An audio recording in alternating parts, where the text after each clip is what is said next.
How much money do you need to set aside for home repairs each year? Here are 5 ways to make sure you have enough money for routine maintenance to unexpected pipe leaks. Number 1. Follow the 1% rule. Consider setting aside at least 1% of your home's value each year for maintenance and home-related emergencies. That means a $500,000 home requires $5,000 in savings annually, or $416 per month.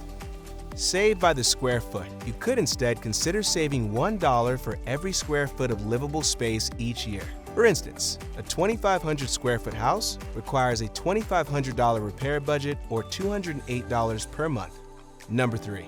Know your risks. If you get 2 wildly different numbers from steps 1 and 2, consider this. Do you live in a home that is more than 30 years old? Are you in an area with wicked winter weather or a damp climate?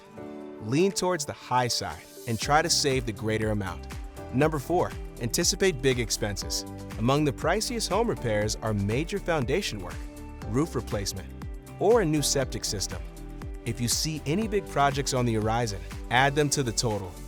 Number 5. Cushion yourself with credit. It might be hard to set aside your annual repair budget all at once.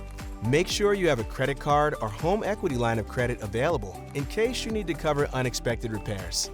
With a little planning in these 5 steps, we hope you'll be able to take even big home repair headaches in stride.